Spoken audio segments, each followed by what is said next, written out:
तो हम इस चैप्टर में बताए गए जो नियम है उसकी मूल भावना को समझ सके और साथ ही उस मूल भावना को अपनी जिंदगी में अप्लाई करें तो हमारा काम हो जाता है।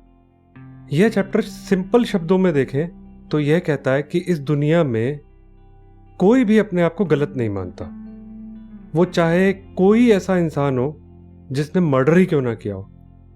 अब फॉर एग्जाम्पल अगर हम कसाब का ये केस लें जिसने मुंबई में ना जाने कितने इनोसेंट लोगों को मार दिया था, लेकिन आपको क्या लगता है कि वो अपने को गलत मानता है? Answer is no. और दूसरी मूल बात यह है ने इस चैप्टर में कही है वो यह है कि जब भी किसी को क्रिटिसाइज करो तो उसे बुरा लगता है। यही दो मूल मैसेज है।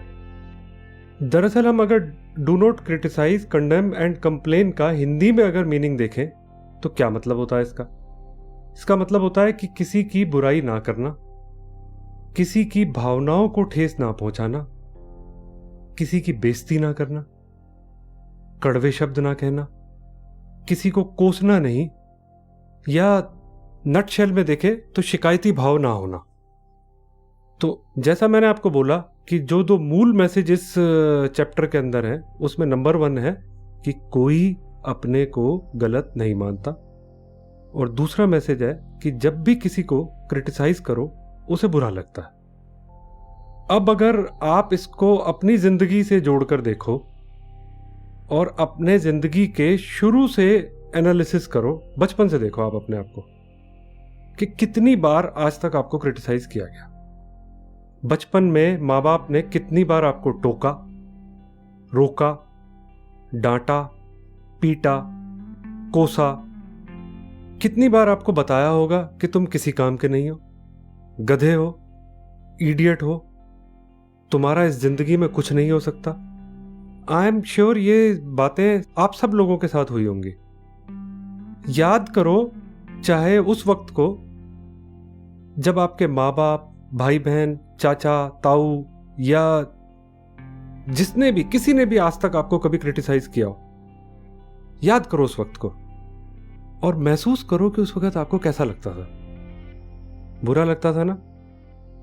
कुछ ऐसी घटनाएं भी होंगी जो आपकी जिंदगी में ऐसे वक्त पे हुई होंगी जो जब आपको क्रिटिसाइज किया गया होगा तो वो आज सालों साल के बाद भी वो आपको बिल्कुल चुभती होंगी, कांटे की तरह चुभती होंगी। फिर आप थोड़े बड़े हो गए, स्कूल में चले गए। अब यही काम आपके टीचर्स ने, आपके साथ पढ़ने वालों ने, जो आपके कुलीग्स हैं, स्टूडेंट्स ने किया होगा। याद करो जब भी किसी ने आपको भला बुरा कहा कैसा लगता था उस वक्त, कैसा महसूस हुआ था उस वक्त। ऑफ कोर्स इसमें ऐसा भी हो सकता है कि जब आपको पता हो कि जब आपको कोई क्रिटिसाइज कर रहा है उस मौके पे आप एक्चुअली गलत थे, लेकिन आप चाहे कितने ही गलत हो, जब कोई उसे पॉइंट आउट करता है तो बुरा लगता है, गुस्सा आता है। और फिर आप बड़े हो गए, नौकरी करने लगे। अब क्रिटिसिज्म की कमान आपके बॉस ने संभाल ली, आपके सीनियर्स ने संभाल ली, आपके कुलीग्स ऐसा आपके साथ करने लगे कि आपको क्रिटिसाइज करने लगे।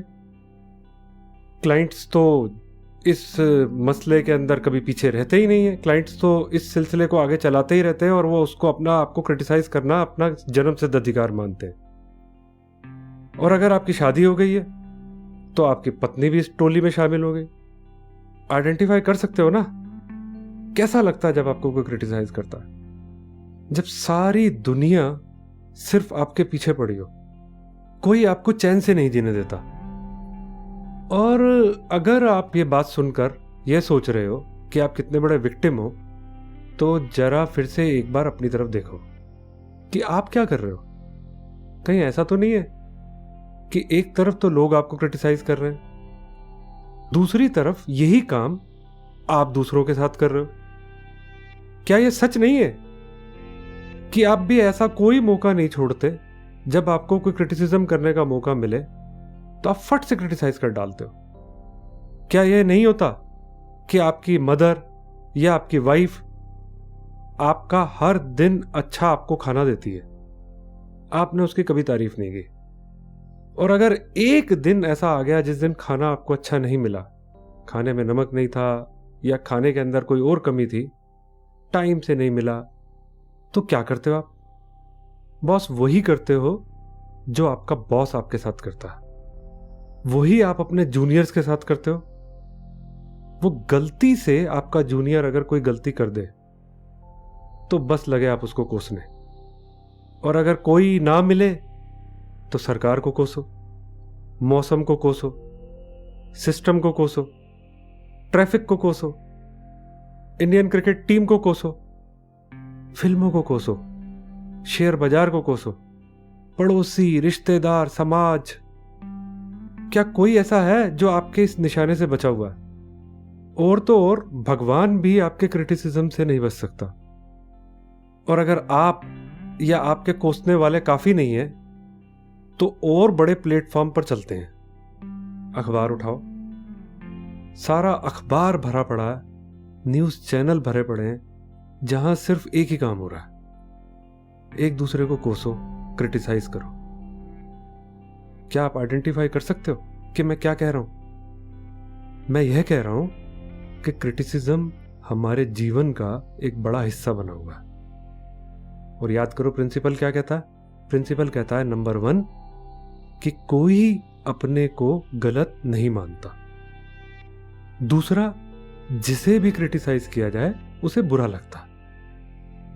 लेकिन क्या यह सच नहीं है कि जब आपको कोई क्रिटिसाइज करे तो आपको तो बहुत बुरा लगता, लेकिन जब यही काम आप करते हो तो रादर अगर अपने अंदर मन के झांक के देखोगे तो देखोगे कि आपको खुशी होती है। जब आप किसी को भला बुरा कहते हो तो आपको लगता है ये जरूरी था, दूसरे को सुधारने के लिए ये बहुत जरूरी था। आपको लगता है जैसे आपने कोई बहुत भला काम कर दिया। लेकिन नहीं सर, दूसरा भी बिल्कुल आप जैसा ही इंसान है।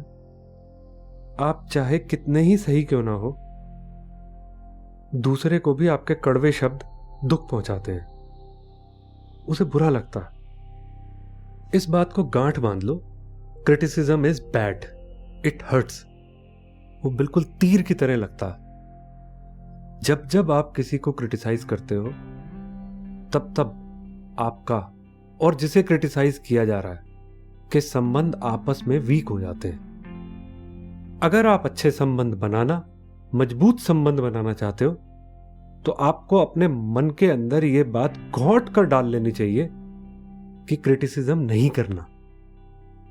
अब यह देखते हैं कि इस प्रिंसिपल का हमारे अपने काम से क्या संबंध है। वैसे अगर हम सीधे तौर पर देखें तो जब हम किसी क्लाइंट को अप्रोच करते हैं तो क्या हम कभी उसे क्रिटिसाइज करते हैं? और अगर हम ऐसा करते हैं तो उससे हमारा संबंध वीक हो जाता है। और अगर हम ऐसा नहीं करते हैं तो ये फिर प्रिंसिपल ही हमारे किसी काम का नहीं है। उस पॉइंट ऑफ व्यू से ये प्रिंसिपल ही इररिलेवेंट हो जाता है। अब इतना बेवकूफ तो इस दुनिया में कोई सेल्समैन नहीं होता जो सीधे तौर पर ऐसी गलती करे कि जाए क्लाइंट को उसी के घर में जाके क्रिटिसाइज करे। लेकिन अगर कोई ऐसा करता है तो उसे अपना कैरियर चेंज कर लेना चाहिए। सेलिंग उसके लिए फिट नहीं है। लेकिन दूसरी तरफ हम देखें तो जानबूझकर तो ऐसा कोई नहीं करता, लेकिन अनजाने में यह घटना लगभग हर सेल्समैन करता है। मैंने बोला अनजाने में। इसका मतलब यह है कि वो जाके क्रिटिसाइज करता है और उसे पता भी नहीं चलता। वो अपने हाथ से अपना रिश्ता क्लाइंट के साथ अनजाने में वीक कर लेता है और उसे पता भी नहीं चलता। एग्जाम्पल, आप जब क्लाइंट को कहते हो कि जो भी वो ट्रीटमेंट ले रहा है वो ट्रीटमेंट सही नहीं है और आप उससे बेहतर ट्रीटमेंट सस्ते दाम में दे सकते हो, तो इनडायरेक्टली आप उसे क्या कह रहे हो?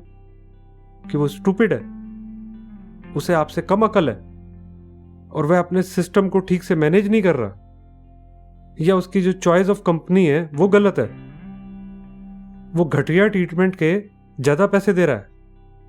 आपको क्या लगता है क्लाइंट आपकी यह बात सुनकर खुश होता होगा कि आपने उसकी आंखें खोल दी, या उसके मन में बुरा लगता होगा? क्या आपके इस तरह के एक्शन से आपके उससे संबंध बेहतर होंगे, या वो अपने मन में सोचेगा कि किसी को भी ऑर्डर दे दूंगा, तुम्हें नहीं दूंगा? अगर आपको ये लगता है कि आप एक अच्छी सलाह दे रहे हो, और अगर ये सच में अच्छी सलाह है, तो फिर ये रिजेक्ट क्यों होती रहती है? नहीं सर, ये आपकी बिना मांगी सलाह अनजाने में किया गया एक क्रिटिसिज्म ही है। आपकी सलाह तभी एक अच्छी सलाह होती है जब वो आपसे मांगी गई हो। जब भी आप किसी को बिना मांगे सलाह देते हो, तो दूसरा व्यक्ति चाहे जो भी हो, चाहे आपका कितना ही करीबी हो, भाई हो, पिता हो, पत्नी हो, बच्चा हो, दोस्त हो, कुलीग हो या क्लाइंट हो, आपकी बिना मांगी हुई सलाह को वो क्रिटिसिज्म की तरह ही लेता है। तो कम से कम आप जब क्लाइंट के पास जाएं, तो इस बात को बिल्कुल ध्यान में रखें कि आपने उसे किसी भी किस्म की सलाह अगर देनी है, तो वो बिना मांगे आपने नहीं देनी है। जब तक वो आपसे सलाह नहीं मांगता, आपने कुछ नहीं बोलना। 2, ये बात अलग है कि अगर वो आपको कहता है कि प्लीज अपनी ओपिनियन दो कि जो उसके यहां प्रेजेंट ट्रीटमेंट चल रहा है उस पर आपका क्या कहना है, तभी आप उस पर अपनी ओपिनियन दो, वरना नहीं। इस चैप्टर का अंत मैं इसी नोट पर कर रहा हूं कि principle says don't criticise, condemn and complain. आपने इसमें एक बात और जोड़नी है कि क्लाइंट के पास आप मुंह कभी भी बिना मांगी सलाह के लिए नहीं खोलेंगे। हर बार मुंह खोलने से पहले सोचो कि जो आप कह रहे हो कहीं वो कोई एडवाइस या सलाह तो नहीं है, और अगर है तो कहीं आप वो बिना मांगे तो नहीं दे रहे।